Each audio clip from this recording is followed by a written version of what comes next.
असे म्हणतात ना की आयुष्यात एका जोडीदाराची साथ खूप महत्त्वाची असते. माझे नाव विक्रम आहे. हो, माझ्या आयुष्याची जोडीदार जिने आयुष्यभर मला साथ दिली ती होती माझी पत्नी, जी वाईट परिस्थितीतही माझ्या पाठीशी खंबीरपणे उभी राहिली. माझी आणि माझ्या पत्नीची भेट कॉलेजच्या दिवसांत झाली होती. मी माझ्या आईवडिलांचा एकुलता एक मुलगा होतो आणि एका गरीब कुटुंबातील होतो. माझे वडील हे जग सोडून गेले होते, तर माझ्या आईने फॅक्टरीत मजुरी करून मला लहानाचे मोठे केले आणि मला शिक्षण दिले. कॉलेजमध्ये शिकत असताना मला तिथेच शिकणाऱ्या एका मुलीशी प्रेम झाले. तिचे नाव पूजा होते. ती खूप सुंदर होती. आधी आमच्यात मैत्री झाली आणि मग हळूहळू प्रेम वाढू लागले. आम्ही दोघे कॉलेजच्या बाहेरही एकमेकांना भेटू लागलो होतो. पूजा एका उच्चभ्रू म्हणजेच हाय क्लास कुटुंबातील होती. ती आमच्या शहरातील एका मोठ्या उद्योगपतीची एकुलती एक मुलगी होती. आमचे प्रेम खूप पुढे गेले होते आणि मला पूजाशी लग्न करायचे होते. पण मला भीती वाटत होती की तिचे वडील आपल्या या नात्याला नकार तर देणार नाहीत ना, कारण मी एक गरीब माणूस होतो तर पूजा महालात राहणारी मुलगी होती. एके दिवशी आम्ही दोघे एका रेस्टॉरंटमध्ये बसून गप्पा मारत होतो. तितक्यात अचानक तिचे बाबा तिथे आले. ते तिथे त्यांच्या एका क्लायंटसोबत मीटिंगसाठी आले होते. त्यांनी आम्हाला एकत्र बसलेले पाहिले तेव्हा त्यांना खूप राग आला. त्यांनी आपल्या मुलीचा हात पकडला आणि विचारले की हे सर्व काय चालले आहे. पूजा घाबरली नाही आणि तिने स्पष्टपणे सांगितले की ती माझ्यावर खूप प्रेम करते. हे ऐकताच तिच्या वडिलांनी तिच्या गालावर जोरात थप्पड मारली. मग रागाने म्हणाले की त्यांना माहीत आहे की मी तिच्या कॉलेजमध्ये शिकतो आणि कित्येक दिवसांपासून त्यांना तक्रारी मिळत आहेत की पूजा माझ्यासोबत फिरत आहे. ते म्हणाले की तू हा विचार नाही केलास की हा मुलगा गरीब आहे आणि याची लायकी काय आहे की माझ्या मुलीला मिळवण्याचं स्वप्न पाहत आहे. मी काही बोलणारच होतो की त्यांनी जबरदस्ती पूजाचा हात पकडला आणि तिला गाडीत बसवून तिथून घेऊन गेले. पूजा ढसाढसा रडत होती आणि आपल्या वडिलांना वारंवार विनवणी करत होती की त्यांनी तिचे म्हणणे ऐकून घ्यावे, पण त्यांनी तिचे एकही ऐकले नाही. घरी पोहोचताच त्यांनी पूजाला खोलीत बंद केले. मला राहावले नाही कारण मला पूजाची खूप काळजी वाटत होती, म्हणून मी तिच्या घरी गेलो. तिथे पूजा कुठेच दिसत नव्हती. मी तिच्या बाबांना विचारले की माझी पूजा कुठे आहे आणि मी तिला घ्यायला आलो आहे, मी तिला तुमच्या हवाली सोडू शकत नाही. पूजाचे बाबा मला त्यांच्यासोबत एका खोलीत घेऊन गेले आणि एका चेकवर सही करून माझ्याकडे सरकवत म्हणाले की तुम्ही गरीब लोक श्रीमंतांच्या मुलींना पैशांसाठी जाळ्यात ओढता. ही घे तुझ्या प्रेमाची किंमत. तो चेक ब्लँक होता. ते म्हणाले तुला हवी तितकी रक्कम भरून घे. मी पेन उचलला आणि रकमेच्या जागी पूजा असे नाव लिहिले. तो चेक त्यांच्या समोर ठेवला आणि म्हणालो की मला फक्त हेच हवे आहे. चेक पाहताच त्यांचे डोळे पांढरे झाले. त्यांनी आश्चर्याने माझ्याकडे पाहिले आणि रागाने माझ्या तोंडावर थप्पड मारली आणि म्हणाले की तुझी इतकी हिंमत. मी म्हणालो तुम्हीच तर म्हणाला होता की हवी तितकी रक्कम भरून घे. माझी तर सर्व पुंजी पूजाच आहे. तुम्ही तुमचे पैसे तुमच्याकडेच ठेवा, बस मला माझी पूजा देऊन टाका. हे ऐकून त्यांचा राग अजूनच वाढला. त्यांनी रक्षकांना बोलावले आणि सांगितले की याला धक्के मारून घराबाहेर काढा. गार्ड्स मला ओढत बाहेर घेऊन गेले. मी सुद्धा त्यांचा मुकाबला केला. पण जेव्हा वर नजर वळवली तेव्हा पाहिले की पूजा तिच्या खोलीच्या खिडकीतून रडत मला पाहत होती. गार्ड्सनी मला खूप मारले. मी जखमी झालो आणि त्यांनी दरवाजा बंद करून घेतला. मी शांतपणे माझ्या घरी परतलो. घरी पोहोचल्यावर मी पूजासाठी खूप व्याकुळ होत होतो. माझ्या डोळ्यात आसू होते. माझी आई वारंवार विचारत होती की मला काय झाले आहे आणि डोक्यालाही जखम कशी झाली, पण मी त्यांना काहीच सांगितले नाही. मी असाच दुःखात बसलो होतो की इतक्यात आमच्या घराच्या दरवाजावर थाप पडली. एक मुलगी आत आली. मी नजर वर करून पाहिले तर ती पूजा होती. ती मला बिलगली आणि म्हणाली की ती आपले सर्वस्व सोडून माझ्याकडे आली आहे. माझी आई आम्ही दोघांकडे पाहत राहिली आणि म्हणाली की हे सर्व काय चालले आहे. तेव्हा मी त्यांना सर्व हकीकत सांगितली. माझी आई खूप घाबरली आणि म्हणाली की तू हे खूप चुकीचे केले आहेस. तिचे वडील खूप श्रीमंत आणि शक्तिशाली माणूस आहेत, ते तुला नुकसान पोचवू शकतात. पण मला कशाचीही पर्वा नव्हती. पूजा म्हणाली की आता हेच तिचे घर आहे आणि ती कुठेही जाणार नाही. मी आईला समजावले आणि अखेर त्यांनी पूजाचा स्वीकार केला. अशा प्रकारे मी माझ्या पत्नीशी लग्न केले. पूजाचे वडील आपल्या मुलीवर खूप नाराज होते, त्यामुळे त्यांनी पुन्हा कधीच तिची विचारपूस करण्याचा प्रयत्न केला नाही. काही काळानंतर माझी आईसुद्धा हे जग सोडून गेली आणि पूजा आणि मी सोबत मिळून आयुष्य जगू लागलो. मी आधीपासूनच एका फॅक्टरीत अकाउंटंटची नोकरी करत होतो, जिथे माझा पगार खूप कमी होता. माझ्या पत्नीने या कमी पगारात आणि छोट्याशा घरात सुद्धा आनंदाने आयुष्य काढले. आम्हाला 2 मुले झाली. आम्ही दोघे मिळून मेहनतीने मुलांना वाढवू लागलो. एके दिवशी मला रस्त्यावर रडणारे एक छोटेसे निष्पाप मूल सापडले, ज्याचे वय साधारण 4 वर्षे होते. तो म्हणत होता की या जगात त्याचे कोणीच नाही. मला त्याची खूप दया आली आणि मी त्याला घरी घेऊन आलो. जेव्हा मी माझ्या पत्नीला सांगितले तेव्हा ती म्हणाली की चांगले केले, नाहीतर माहीत नाही त्याचे काय झाले असते. जर याचे कोणी नसेल तर आपण याला आपल्यासोबत ठेवू शकतो. अशा प्रकारे तो मुलगा विनोद आमच्यासोबत राहू लागला. तो लहानपणापासूनच माझ्या पत्नीसोबत घरकामात मदत करायचा. तो माझ्या दोन्ही मुलांपेक्षा लहान होता आणि त्यांना आपला भाऊ मानायचा. वेळ निघून गेला आणि मुले कधी मोठी झाली हे समजलेच नाही. मी माझ्या दोन्ही मुलांना चांगल्या इंग्लिश प्रायव्हेट स्कूलमध्ये शिकवले आणि त्यांना चांगल्या नोकऱ्या मिळवून दिल्या. मी आजही त्याच फॅक्टरीत अकाउंटंटची नोकरी करत होतो. महागाईच्या या काळात मी मुलांचे कसेबसे पालनपोषण करून त्यांना मोठे केले. विनोदला मी शिकवून सवरून यशस्वी बनवू शकलो नाही, पण मी ठरवले होते की मी त्याला कधीही लावारीस होऊ देणार नाही. तो माझ्या पत्नीला आई आणि मला वडील मानत असे. तो आमची खूप सेवा करायचा आणि म्हणायचा की मी अनाथ होतो, तुम्ही मला सहारा दिलात. मी तुमची सेवा करतच माझे जीवन व्यतीत करेन. सर्व काही चांगले चालले होते, पण आता माझ्या आयुष्यात सर्वात मोठे वादळ येणार होते. माझ्या मुलाला त्याच्या कॉलेजमध्ये शिकणाऱ्या एका मुलीशी प्रेम झाले होते. प्रेम करणे चुकीचे नव्हते, पण परिस्थिती सोपी नव्हती. त्याच दिवशी मी माझ्या मोहल्ल्यातील काही मित्रांसोबत एका मित्राच्या जनरल स्टोअरवर बसलो होतो. फॅक्टरीतून आल्यावर आम्ही सर्वजण मिळून खूप हसण्या-खेदळण्याच्या गप्पा मारायचो. आम्ही तिघांचा ग्रुप होता. माझा एक मित्र होता ज्याचे नाव संजय होते. त्याचा मुलगा कॅनडामध्ये नोकरी करायचा. तो बिचारासुद्धा गरीब माणूस होता. जेव्हापासून मुलगा कॅनडाला गेला होता, तेव्हापासून तो खूप आनंदी होता, कारण त्याने आपल्या मुलाकडून खूप अपेक्षा ठेवल्या होत्या. त्याने आपल्या मुलाचे लग्न करून दिले होते आणि स्वतः कपड्याच्या दुकानात सेल्समॅनची नोकरी करायचा. एके दिवशी आम्ही सर्वांनी मिळून त्याला विचारले, तुझ्या मुलाची नोकरी कशी चालली आहे? तेव्हा त्याने सांगितले की सर्व काही खूप छान चालले आहे. मुलगा खूप पैसे पाठवतो. त्याची पत्नीसुद्धा खूप चांगली आहे. माझी खूप सेवा करते. आम्ही म्हणालो, मग तू नोकरी का सोडत नाहीस? तर तो म्हणू लागला, मी माझी नोकरी सोडू शकत नाही. अजून माझ्या हातपायात जीव आहे. मी काही म्हातारा झालो नाहीये नोकरी सोडायला. आम्ही म्हणालो, चला, चांगली गोष्ट आहे. देव तुला असाच सुखी ठेवो. मित्रांशी संवाद साधल्यानंतर जेव्हा मी माझ्या घरी जायचो, तेव्हा कुटुंबातील सर्वांसाठी खाण्यासाठी काही ना काही नक्की घेऊन जायचो. सर्वांना खाण्याच्या वस्तू वाटल्यानंतर माझ्याकडे काहीच उरायचे नाही. तेव्हा माझी पत्नी म्हणायची, कधी स्वतःचा पण विचार करत जा. पण मला स्वतःची काळजी कुठे होती? मला तर माझे कुटुंब आनंदी पाहायचे होते. माझी पत्नी म्हणायची की तुमची स्वतःसाठी शॉपिंग करावी अशी माझी इच्छा आहे. पण मी माझ्या पत्नीला म्हणालो, माझ्याकडे जे कपडे आहेत ते पुरेसे आहेत. जमाना तर आजकालच्या मुलांचा आहे. माझी इच्छा आहे की माझ्या मुलांनी चांगले कपडे घालावेत, चांगले अन्न खावे. आपले काय, आपले आयुष्य तर निघून गेले आहे. माझ्या या बोलण्यामुळे माझी पत्नी खूप नाराज व्हायची. काही दिवस असेच निघून गेले. एके दिवशी माझा मुलगा माझ्या पत्नीवर खूप नाराज झाला होता. जेव्हा एके दिवशी मुलाने मला सांगितले, बाबा मला 500 रुपये हवे आहेत. मी तर त्याचे बोलणे ऐकून थक्क झालो. मी विचारले, 500चे तुला काय करायचे आहे बाळा? तर तो म्हणू लागला, बाबा मी माझ्या जुन्या कंपनीतील नोकरी सोडली आहे. आता मला माझ्या स्वतःचा बिझनेस सुरू करायचा आहे. बस त्यासाठीच पैसे हवेत. तुम्ही मला आशीर्वाद द्या, मी नक्कीच यशस्वी होईल आणि जसा यशस्वी होतो तसे तुम्हाला पैसे परत करेन. माझी पत्नी म्हणू लागली, बेटा 500 तर आमच्यासारख्या गरीब लोकांसाठी खूप मोठी रक्कम असते. 500 तर तुम्हा तिघांची मिळूनसुद्धा महिन्याची सॅलरी बनत नाही. इतके पैसे आपल्याकडे कुठून येणार? मी माझ्या मुलांच्या आनंदासाठी काहीही करू शकत होतो. म्हणूनच मी माझ्या पत्नीला म्हणालो, तू काळजी नको करू, देव आपली मदत करेल. मी माझ्या मुलाला उलटून हे सुद्धा विचारले नाही की तू तुझी जुनी नोकरी का सोडलीस. त्याने फक्त 500ची मागणी केली होती आणि मी 500 गोळा करण्याच्या कामाला लागलो होतो. मला समजत नव्हते की मी पैशांची व्यवस्था कुठून करू. मग मला आठवण आली माझ्या मित्राची, ज्याचा मुलगा कॅनडाला गेला होता. त्याने सांगितले होते की त्याचा मुलगा खूप पैसे पाठवू लागला आहे. मी विचार केला की मी त्याच्याकडून पैसे उसने घेतो. मी त्याच्या घरी गेलो तर त्याने माझे चांगल्या प्रकारे स्वागत केले. मग मी त्याला माझ्या अडचणीबद्दल सांगितले की मला 500ची गरज आहे. माझा मित्र म्हणू लागला, बरं, तुला पैसे कधीपर्यंत हवे आहेत? मी म्हणालो, मला उद्यापर्यंत हवे आहेत. मी तुला वचन देतो, मी तुझे पैसे लवकरात लवकर परत करेन. माझा मित्र म्हणाला, अरे अरे, पैसे परत करण्याची काय गोष्ट करतोयस? गोष्ट अशी आहे की माझ्याकडे 1,00,000 रुपये जास्तीचे पडलेले होते, पण माझ्या बहिणीला गरज पडली आणि ती आत्ताच ते पैसे घेऊन गेली आहे. मी म्हणालो, हे तर फार विचित्र झाले. मला पैशांची खूप गरज आहे. मी माझ्या मुलाला वचन दिले आहे की मी पैशांची व्यवस्था करेन. माझा मित्र म्हणू लागला, बरं, तू उगाच त्रास करून घेऊ नकोस. मी आत्ताच माझ्या बहिणीला फोन करतो आणि तिच्याकडून पैसे मागवून घेतो. तिला सांगतो की मला माझे पैसे परत दे. ती दुसरीकडून कुठून तरी व्यवस्था करून घेईल. तुझे काम झाले पाहिजे. मी माझ्या मित्राला म्हणालो, नाही नाही, ती तुझी बहीण आहे आणि तू तुझ्या बहिणीकडून दिलेले पैसे परत मागताना चांगले वाटणार नाही. तू काळजी नको करू. देव माझी कुठून ना कुठून तरी मदत नक्की करेल. पण मी मनातून खूप अस्वस्थ झालो होतो आणि चालत चालत माझ्या मित्राच्या घराच्या दरवाजापर्यंत आलो होतो. तेव्हा माझ्या मित्राने मला हाक मारली आणि म्हणाला, चहा तर घेऊन जा. मी म्हणालो, नको, पुन्हा कधीतरी येईन.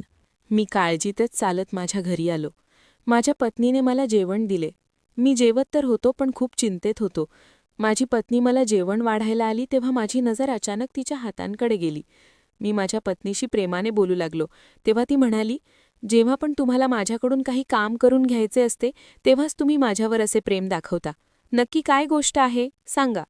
मी माझ्या पत्नीला मोठ्या प्रेमाने समजावले आणि तिचे हात माझ्या हातात घेतले आणि तिची नजर तिच्या हातांकडे वळवली. मी म्हणालो, पूजा, तुझे हे कंगण, पाटल्या, बांगड्या मला दे. माझी पत्नी दचकली आणि म्हणाली, हे कंगण मी तुम्हाला देणार नाही.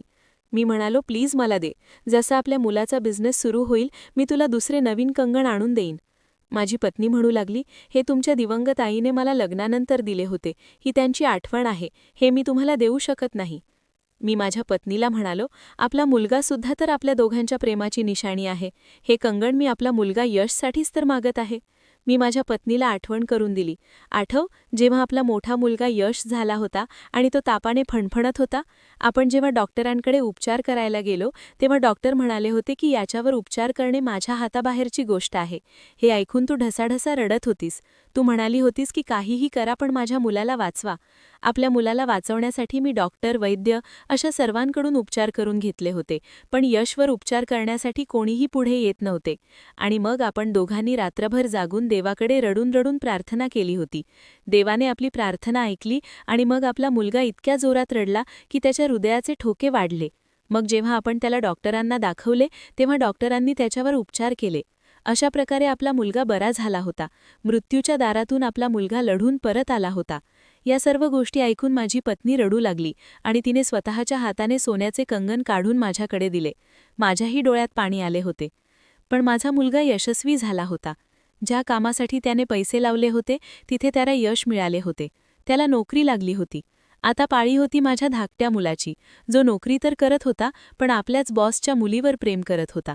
त्याच्या बॉसला माझ्या मुलाबद्दल आणि आपल्या मुलीबद्दल समजले होते. त्यांनी अनेकदा माझ्या मुलाला सांगितले होते की तुझी आमच्या कुटुंबाशी भेट घडवून आण, पण माझा मुलगा प्रत्येक वेळी त्यांना टाळत असे. यावेळी त्यांच्या मुलीसाठी एका श्रीमंत कुटुंबातून स्थळ आले होते. त्यामुळे माझा मुलगा मजबूर झाला की त्याने आपल्या कुटुंबाची ओळख आपल्या बॉसची करून द्यावी.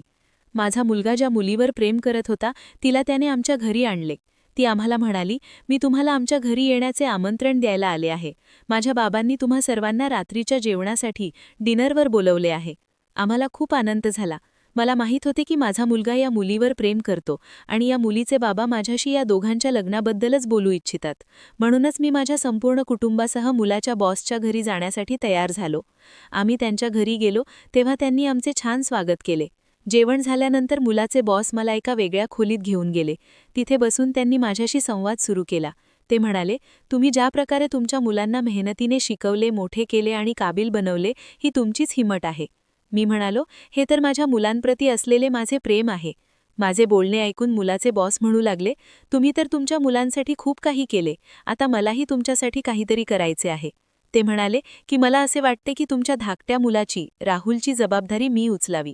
नोकरी तर तो आमच्याकडे आधीच करतोय, पण आता मला माझ्या ऑफिसची सर्व जबाबदारी त्याला द्यायची आहे. त्याला राहण्यासाठी वेगळा बंगलाही देईन.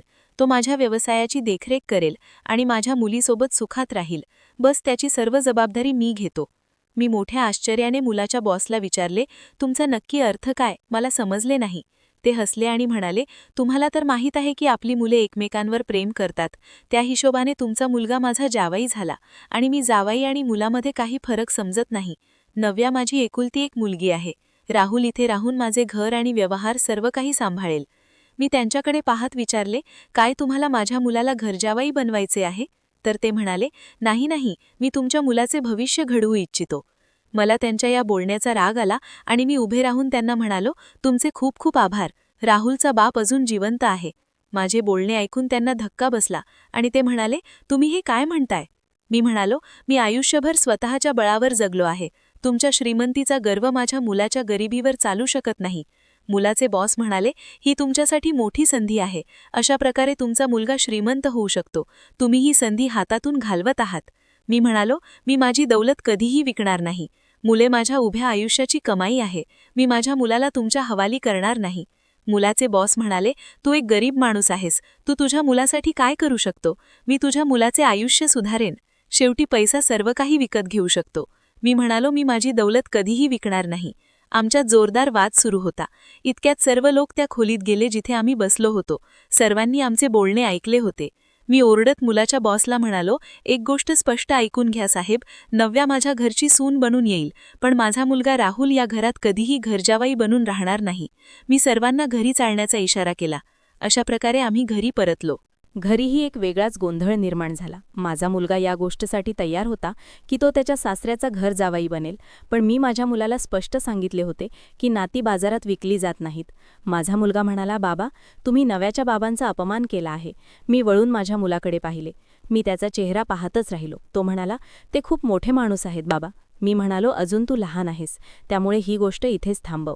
तो जर मोठा माणूस असता तर मला तुझ्यापासून वेगळे करण्याची गोष्ट त्याने कधीच केली नसती. माझा मुलगा म्हणाला, पण मी नव्यावर खूप प्रेम करतो. मी म्हणालो, नव्याबद्दल बोलायचे तर तू तुझ्या आईकडे बघ. तुझी आईसुद्धा एका श्रीमंत बापाची मुलगी होती. तुझी आईसुद्धा आपल्या प्रेमाखातर सर्व काही सोडून आली आहे. जर नव्यासुद्धा तुझ्यावर खरे प्रेम करत असेल तर ती तिचे सर्वस्व सोडून इथे येईल. माझ्या मुलाला मी कसे बसे समजावले होते. मी त्याला म्हणालो, तू काळजी नको करू, मी तुझ्यासाठी दुसरी नोकरी शोधेन. माझा मुलगा घरात दिवसभर उदास पडलेला असायचा, कारण आता त्याने ऑफिसला जाणे सोडले होते आणि तो जेवणही करत नव्हता. मी अनेक लोकांशी मुलाच्या नोकरीबद्दल बोललो होतो. माझा मुलगा राहुललाही स्वतःचा वेगळा बिझनेस करायचा होता. माझा मुलगा उच्च शिक्षित होता. मी त्याला विश्वास दिला की तुला जे काम करायचे आहे ते तू सुरू कर. त्यात जेवढे पैसे लागतील ते मी लावेन. यासाठी मी दिवसरात्र मेहनत करत होतो. माझ्या मुलाला कम्प्युटर इन्स्टिट्यूट उघडायचे होते. त्यासाठी त्याला एका दुकानाची आणि त्यात ठेवण्यासाठी खूप साऱ्या कम्प्युटर्सची गरज होती. म्हणूनच मी दिवसा फॅक्टरीत काम करायचोच, पण रात्रीसुद्धा ओव्हरटाईम करू लागलो होतो. माझे वय झाले होते आणि माझ्या शरीरात आता आजारांनी घर केले होते. तरीही मी इतकी मेहनत करायचो. रात्री उशिरापर्यंत घरी परत यायचो. एके रात्री मी पायीच घरी परतत होतो, कारण मला घरी यायला खूप उशीर झाला होता. त्यामुळे रस्त्यात मला ना रिक्षा दिसली ना टॅक्सी. रात्र खूप झाली होती आणि रस्ता अगदी ओसाड होता. मी रस्त्यावरून चाललो होतो, तितक्यात अचानक एक गाडी माझ्यावर येऊन धडकली आणि मी खाली पडलो. गाडीचे चाक माझ्या एका पायावरून गेले आणि मी वेदनेने विव्हळत तिथेच पडून राहिलो. मी तडपत तडपत बेशुद्ध झालो. त्यानंतर जेव्हा माझे डोळे उघडले तेव्हा मी हॉस्पिटलमध्ये होतो आणि माझ्या आजूबाजूला माझे कुटुंब उभे होते.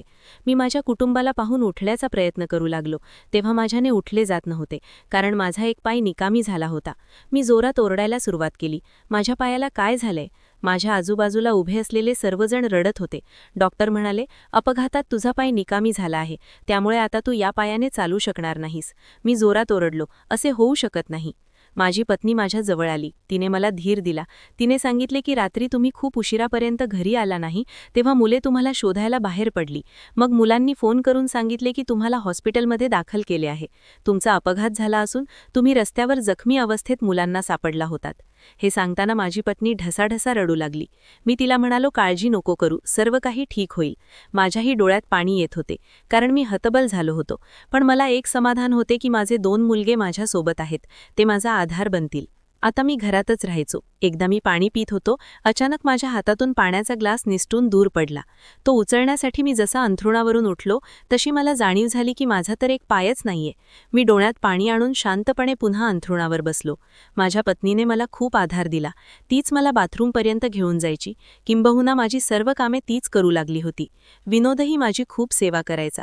माझ्या फॅक्टरीचे मालक मला घरी भेटायला आले तेव्हा ते माझ्या मेहनतीचे पैसे देऊन गेले. ते पैसे पाहून माझ्या डोळ्यात चमक आली, कारण ती माझ्या 3 महिन्यांची सॅलरी होती, जी मी 3 महिन्यांपासून घेतली नव्हती. त्यात काही ओव्हरटाईमचे पैसे होते, काही नफ्याचे पैसे होते आणि काही पैसे उपचारांसाठी दिले होते. मी देवाचे आभार मानत होतो की माझ्या मेहनतीचे फळ मला मिळाले. मी ते पैसे माझ्या मोठ्या मुलाला दिले आणि सांगितले की हे माझ्या बँकेत ट्रान्स्फर कर, हे पैसे भविष्यात कामाला येतील. त्यातील अर्धे पैसे मी माझ्या धाकट्या मुलाला दिले आणि म्हणालो, या पैशात फार काही नाही, पण तुला एक भाड्याने दुकान नक्कीच मिळू शकते. माझा धाकटा मुलगा खुश झाला. त्याने दुकानाची व्यवस्था केली होती. आता फक्त कम्प्युटरची व्यवस्था करणे बाकी होते. अनेक दिवस असेच निघून गेले. मी घरात बसून कंटाळलो होतो, म्हणून मी पत्नीला म्हणालो, आता माझ्याकडे खूप वेळ आहे, चल कुठेतरी फिरून येऊया. पत्नी म्हणाली, ठीक आहे. मी तिला म्हणालो, तू तयार हो, मी यशला सांगतो तू आपल्या गावाचे तिकीट बुक करेल. गावात माझे काही जुने मित्र राहायचे. मुले लहान असताना मी पत्नीला घेऊन गावात जायचो. गावाची ओढ पत्नीलाही होती. आम्ही विचार केला की आपण दोघे गावी जाऊया. माझा मुलगा म्हणाला होता, ठीक आहे बाबा, मी तुमच्या रेल्वेची तिकिटे काढतो. पत्नीने आमच्या बॅगा भरायला सुरुवात केली होती. यश जेव्हा घरी आला तेव्हा मी त्याला विचारले, बेटा, तू आमची तिकिटे नाही काढलीस का? आपली ट्रेन कधीची आहे? तेव्हा यश मान खाली घालून म्हणू लागला, बाबा, मी तुमची तिकिटे काढली नाहीत कारण या महिन्यात मला सॅलरी मिळाली नाही. माझ्याकडे पैसे नाहीत. पत्नी त्याला म्हणाली, आमची तिकिटे काय खूप महाग होती का? तुझ्याकडे इतकेही पैसे नव्हते का? यश म्हणाला, मम्मी, तुला माहीत आहे बाबा आजारी आहेत. राहुलही सध्या नोकरी करत नाहीये. घराचा सर्व भार माझ्या एकट्यावर आहे. मी काय काय करू? या महिन्यात मी आधीच सॅलरी ॲडव्हान्समध्ये घेतली होती. मी मुलाला विचारले, तू ॲडव्हान्स का घेतलास? तो म्हणाला, मला माझ्या पत्नीला शॉपिंग करायची होती. हे ऐकून मी आणि पत्नी एकमेकांकडे पाहतच राहिलो. मग तो म्हणाला, बाबा, गावाला 2-3 महिन्यानंतर जाऊया, जेव्हा राहुलही कमवायला लागेल. हे ऐकून पत्नीच्या डोळ्यात पाणी आले. मी तिला समजावले आणि म्हणालो, यश बरोबर बोलतोय, आपण नंतर गावाला जाऊ. विनोद हे सर्व बघत होता. तो आमच्या जवळ आला आणि म्हणाला, बाबा, एकदा तुम्ही गावाला जाण्याचे ठरवले असेल तर तुम्ही नक्की गेले पाहिजे, कारण आईची इच्छा आहे. तुम्ही गेल्या महिन्यात मला कपड्यांसाठी जे पैसे दिले होते ते अजून माझ्याकडे आहेत. पूर्ण 5,000 रुपये.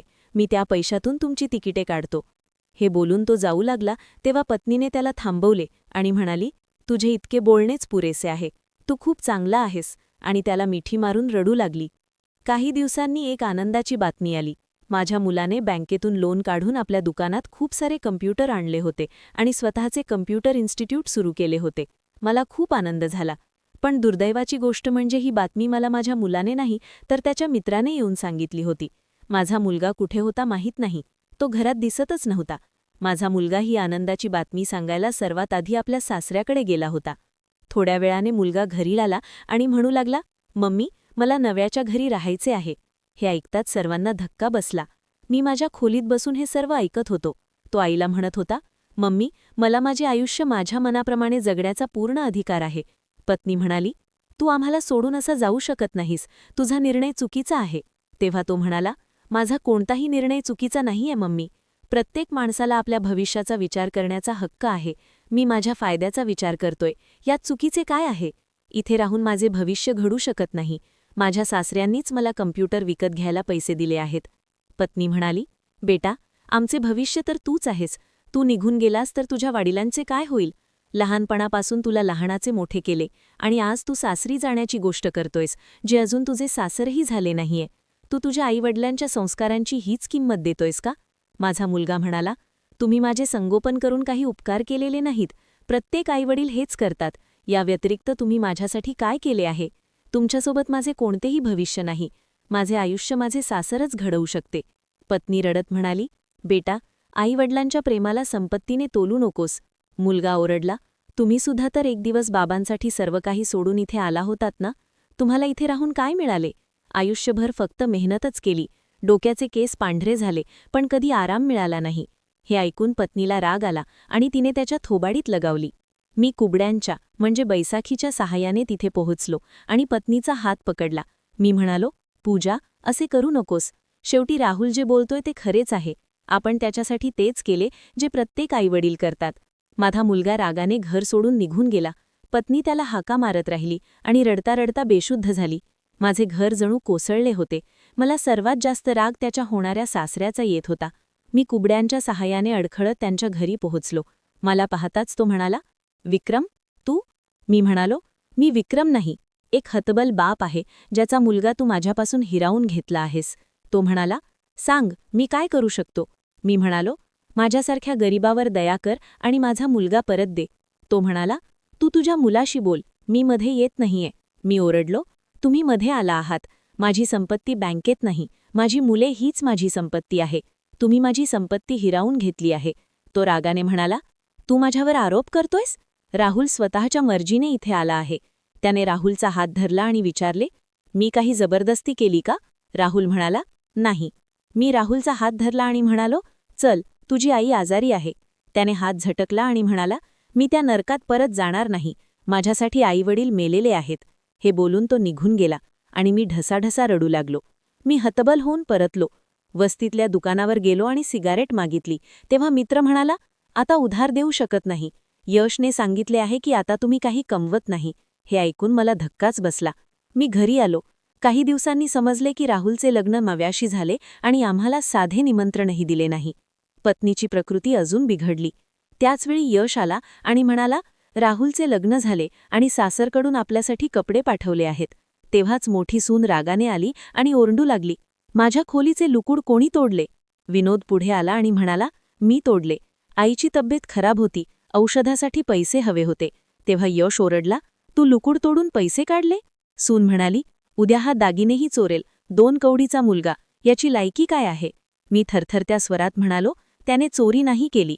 सून म्हणाली, लुकूड तोडून पैसे काढणेही चोरीच आहे आणि तिने त्याच्या थोबाडीत मारली. पत्नी म्हणाली, त्याला माफ करा. सून म्हणाली, इतकी तब्येत खराब होती तर मग मरून का नाही गेली? हे ऐकून आम्ही सुन्न झालो. सून बाहेर जाऊ लागली तेव्हा मी यशला म्हणालो, आता तुम्ही लोक घर सोडून जा. सून म्हणाली, का? मी म्हणालो, मी या घराचा मालक आहे. ती म्हणाली, आता मी मालक आहे. यशने सांगितले की त्याने फसवणुकीने घराच्या कागदपत्रांवर माझ्या सह्या घेतल्या आहेत आणि पैसेही पत्नीच्या खात्यात टाकले आहेत. हे ऐकून माझ्या पायाखालची जमीनच सरकली. मी म्हणालो, शाब्बास. एका मुलाने छातीत खंजीर खुपसला तर दुसऱ्याने पाठीत. मी आणि पत्नी ढसाढसा रडू लागलो, कारण आज आमच्याच मुलांनी आम्हाला पूर्णपणे तोडले होते. माझा मुलगा हसत म्हणू लागला, घर कोणाच्याही नावावर असू दे, त्याने काय फरक पडतो बाबा? तुम्ही जोपर्यंत हवे तोपर्यंत या घरात राहू शकता. मी मुलाकडे रागाने पाहिले आणि म्हणालो, यश, मी मरणे पसंत करेन, पण तुझ्यासारख्या विश्वासघातकी मुलासोबत राहणे पसंत करणार नाही. तू माझ्याशी प्रतारणा केली आहेस. मी पत्नीला म्हणालो, चल पूजा, इथून निघूया. आता हे आपले घर नाही. आपला मुलगा मोठा झाला आहे. त्याने आपल्या हुशारीने हे घर स्वतःच्या नावावर केले आहे. मी पत्नीचा आधार घेत घराबाहेर पडलो.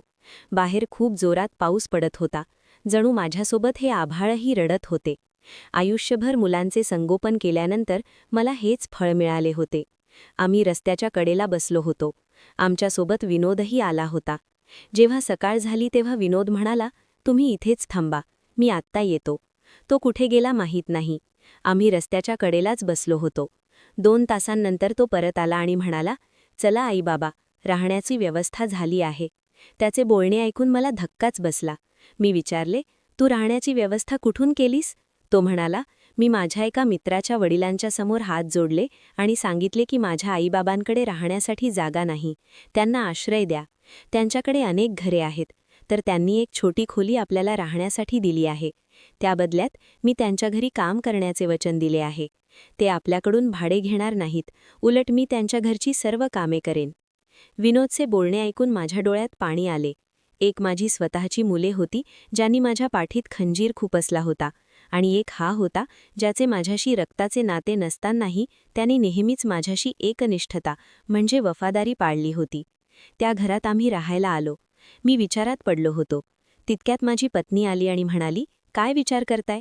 मी हसून म्हणालो, आता विचार करण्यासारखे उरलेच काय आहे? माझी पत्नी म्हणाली, मला समजत नाही आहे, पुढे काय होईल? मी तिला धीर दिला आणि म्हणालो, देव पुढेही सर्व काही चांगलेच करेल.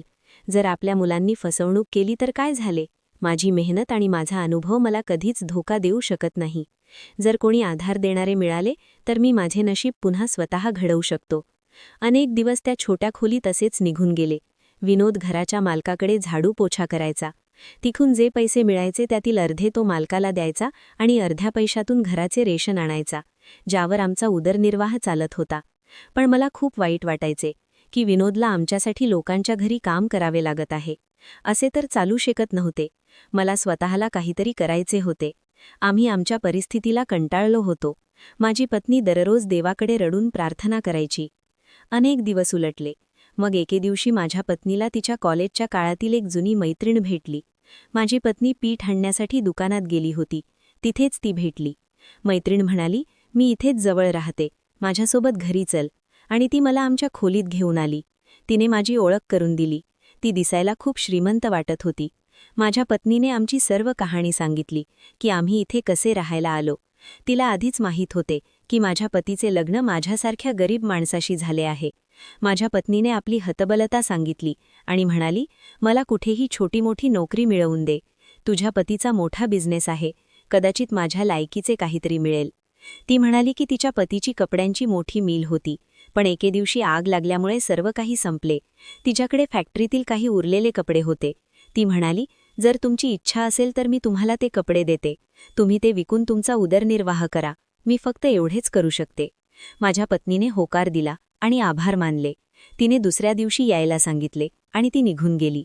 माझ्या पत्नीने मला सांगितले की ती कपडे आणून बाजारात विकेल जेणेकरून काही पैसे येतील. तो दिवस माझ्या आयुष्यातील सर्वात वाईट दिवस होता. मला स्वतःचीच लाज वाटत होती, कारण मी नेहमीच स्वतः कमावून कुटुंबाचे पालनपोषण केले होते. कधीही पत्नीचा सहारा घेतला नव्हता. पण आज परिस्थिती अशी झाली होती की माझ्या पत्नीला कामासाठी बाहेर जावे लागत होते. विनोदही धाब्यावर भांडी घासायचा, जिथे त्याला जेमतेम 200-300 रुपये मिळायचे.